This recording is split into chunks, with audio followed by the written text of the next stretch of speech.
नमस्कार दोस्तों, easy way learning channel पर एक बार आपका पुनः स्वागत है। आज हम लूसेंट सीरीज के अंतर्गत वैदिक सभ्यता के महत्वपूर्ण परीक्षा उपयोगी बिंदुओं को लेकर उपस्थित हुए हैं। उम्मीद करते हैं यह वीडियो आगामी सभी प्रतियोगी परीक्षाओं के लिए अत्यंत उपयोगी सिद्ध होगा। तो आइए दोस्तों शुरू करते हैं। वैदिक सभ्यता। वैदिक काल का विभाजन दो भागों ऋग वैदिक काल और उत्तर वैदिक काल में बांटा जाता है।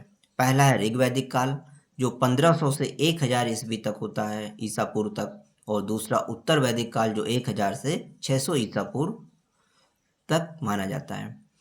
आर्य सर्वप्रथम पंजाब एवं अफगानिस्तान में बसे मैक्स मुलर ने आर्यों का मूल निवास स्थान मध्य एशिया को माना है। यह प्रश्न महत्वपूर्ण है। पूछा जाता है कि मैक्स मुलर ने आर्यों का मूल निवास स्थान कहाँ माना। दोस्तों, मैक्स मुलर ने आर्यों का मूल निवास स्थान मध्य एशिया को माना है। आर्यों द्वारा निर्मित सभ्यता वैदिक सभ्यता कहलाई। यह एक ग्रामीण सभ्यता थी। आर्यों की भाषा संस्कृत थी। नोट: आर्य शब्द भाषा समूह को इंगित करता है। आर्यों के प्रशासनिक इकाई आरोही क्रम में इन 5 भागों में बटा था: कुल, ग्राम, विश्व, जन और राष्ट्र। फिर से देख लेते हैं। कुल, ग्राम, विश्व, जन और राष्ट्र। ग्राम के मुखिया ग्रामणी कहलाते थे। विश्व का प्रधान विश्वपति एवं जन के शासक राजन कहलाते थे। विश्व का प्रधान विश्वपति एवं जन के शासक राजन कहलाते थे। राज्याधिकारियों में पुरोहित एवं सेनानी प्रमुख थे। वशिष्ठ रूढ़िवादी एवं विश्वामित्र उदार पुरोहित थे। सूत, रथकार व कम्मादि नामक अधिकारी रत्नी कहे जाते थे। इनकी संख्या राजा सहित करीब 12 हुआ करती थी। पूरब क्या होता था दोस्तों? पूरब दुर्गपति होते थे। स्पष्ट जनता की गतिविधियों को देखने वाले गुप्तचर होते थे। वाजपति गोचर भूमि का अधिकारी होता था। उग्र अपराधियों को पकड़ने का कार्य करता था, यानी आधुनिक समय के पुलिस के समान होता था। भागदो राजस्व कर एकत्र करने वाला अधिकारी होता था। नोट: ऋग्वेद में किसी तरह के न्यायाधिकारी का उल्लेख नहीं है।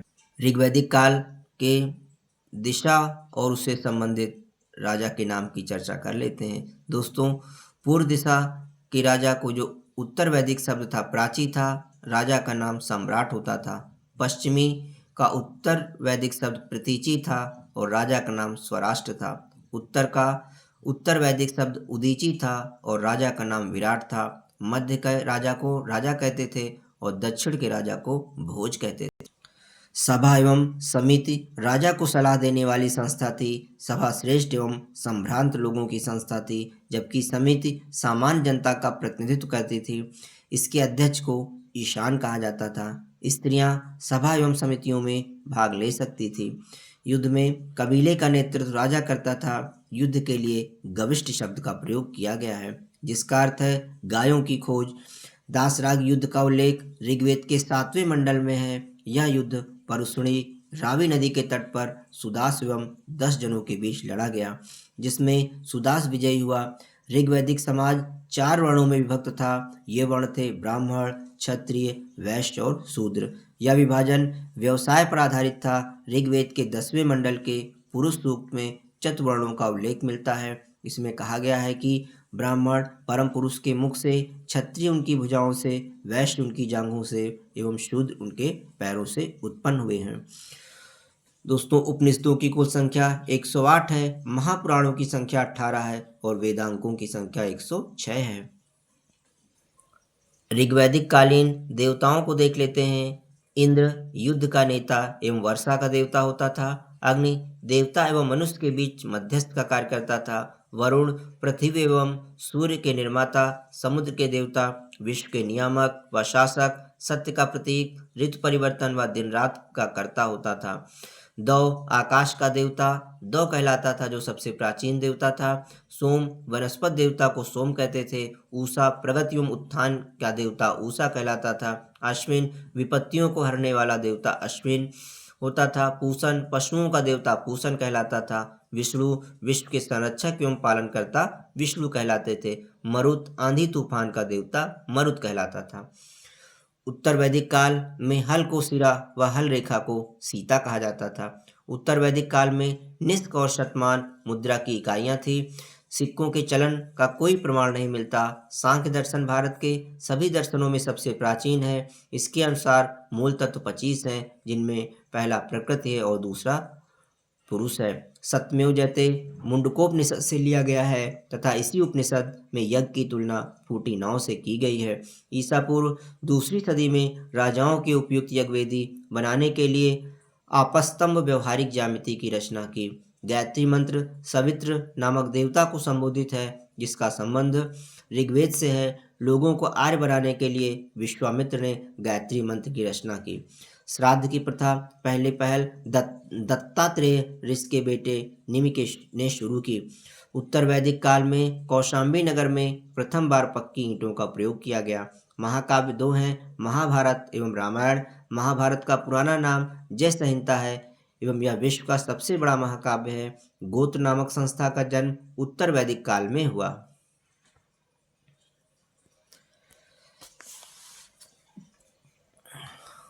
दार्शनिक विचारधाराएं देख लेते हैं। रूढ़िवादी विचारधारा इस संप्रदाय के प्रस्तावक वेदों की प्रामाणिकता पर सवाल नहीं उठाते थे। इनके अनुसार वेद मोक्ष का रहस्य छिपाए सर्वोच्च प्रकाशित धर्म ग्रंथ हैं। 6 उप संप्रदायों सांख्य, योग, न्याय, वैशेषिक, मीमांसा और वेदांत को फरदर्शन कहा जाता है। दर्शन की विचारधाराएं और उनके प्रतिपादक देख लेते हैं। सांख्य दर्शन के प्रतिपादक कपिल हैं, योग के पतंजलि हैं, न्याय दर्शन के गौतम हैं, वैशेषिक के कणाद हैं, मीमांसा के जैमिनी हैं, वेदांत दर्शन के प्रतिपादक बादरायण हैं। दर्शन की विचारधारा रूढ़िवादी आस्तिक और नास्तिक। जो दर्शन वेदों की प्रामाणिकता को स्वीकार करते हैं उन्हें आस्तिक दर्शन कहते हैं, और जो दर्शन वेदों की प्रामाणिकता को स्वीकार नहीं करते थे उन्हें नास्तिक दर्शन कहते थे। इसमें ईश्वर या अनिश्वर जैसी कोई संकल्पना नहीं मानी जाती है। रूढ़िवादी या आस्तिक दर्शनों में जो कि वेद की प्रामाणिकता को स्वीकार करते थे सांख्य, योग, न्याय, वैशेषिक, मीमांसा और वेदांत आते हैं, जबकि नास्तिक दर्शनों में बौद्ध धर्म, जैन धर्म, लोकायत, अज्ञान और आजीवक आते हैं। सांख्य विचारधारा क्या है? सांख्य दर्शन की प्राचीनतम विचारधारा है। सांख्य का शाब्दिक अर्थ है गिनना होता है। इस विचारधारा का मानना है कि आत्मज्ञान ही मोक्ष की ओर ले जाता है। यह विचारधारा द्वैतवाद में भी विश्वास रखता है, अर्थात आत्मा तथा पदार्थ दो पृथक सत्ताएं हैं।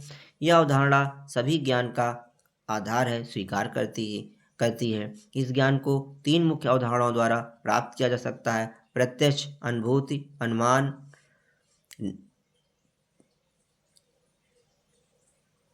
यानी ज्ञान को निष्कर्ष के द्वारा, शब्द के द्वारा और श्रवण के द्वारा प्राप्त किया जा सकता है। यह विचारधारा अन्वेषण की अपनी वैज्ञानिक प्रणाली के लिए प्रसिद्ध रही है।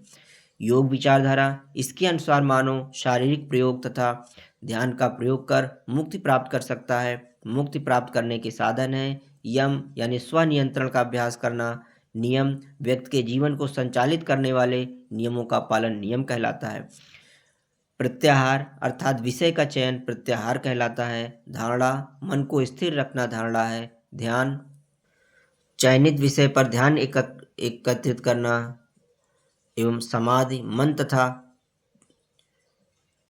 पिंड का विलय ही स्वयं के पूर्ण रूप से विच्छेद होने का कारण है। न्याय विचारधारा, इसमें मुक्ति प्राप्त करने के लिए तर्कपूर्ण चिंतन पर विश्वास किया जाता है। इस विचारधारा का मानना है कि निष्कर्ष, श्रवण और उपमा जैसे तर्क सम्मत साधनों का प्रयोग कर मनुष्य किसी भी समस्या की सत्यता जांच कर सकता है। इसका ये मानना था कि ईश्वर ने न केवल ब्रह्मांड की रचना की बल्कि वह उसका पालन और संहार भी करते हैं। वैशेषिक विचारधारा, यह विचारधारा ब्रह्मांड की भौतिकता में विश्वास करता है। इसके अनुसार ब्रह्मांड का हर पदार्थ 5 मुख्य तत्वों अग्नि, वायु, जल, पृथ्वी तथा आकाश से बना है। इस विचारधारा का दृष्टिकोण अत्यंत वैज्ञानिक है। इसके द्वारा परमाणु सिद्धांत का विकास भी हुआ। मीमांसा विचारधारा, मीमांसा का वास्तविक अर्थ है तर्कपूर्ण चिंतन, विवेचन तथा अनुप्रयोग की कला है। यदि व्यक्ति को धार्मिक श्रेष्ठता, स्वर्ग तथा मुक्ति प्राप्त करनी है तो उसे वेदों के द्वारा नियत सभी कर्तव्यों की पूर्ति करनी होगी। इस दर्शन का मुख्य बल वेदों के अनुष्ठानिक प्रयोग भाग पर था। मुक्ति की प्राप्ति हेतु व्यक्ति को वैदिक अनुष्ठानों का निष्पादन पुरोहितों की सहायता से करना होता था। इसलिए इस दर्शन में विभिन्न वर्गों के बीच सामाजिक अंतर को निहित रूप से वैधता प्रदान की गई। ब्राह्मणों के द्वारा इसका प्रयोग लोगों पर वर्चस्व स्थापित करने में किया गया। वेदांत विचारधारा इस दर्शन के आधार का निर्माण करने वाले प्राचीनतम ग्रंथ बादरायण द्वारा लिखित ब्रह्म सूत्र या वेदांत सूत्र थे। इस दर्शन के अनुसार ब्रह्म ही इस जीवन की वास्तविकता है, शेष सभी बातें मिथ्या या माया हैं। इसके अनुसार स्व का ज्ञान हो जाने पर वह स्वतः ही ब्रह्म की अनुभूति कर मुक्ति को प्राप्त हो जाएगा। यह तर्क ब्रह्म तथा आत्मा को अविनाशी तथा शाश्वत बना देता है। नास्तिक विचारधारा ये वेदों की मौलिकता पर विश्वास नहीं करते हैं और भगवान के अस्तित्व नास्तिक विचारधारा ये वेदों की मौलिकता पर विश्वास नहीं करते हैं और भगवान के अस्तित्व पर प्रश्न खड़ा करते हैं। ये 5 उपधाराओं में विभाजित हैं: बौद्ध, जैन, लोकायत, अज्ञान और आजीवक।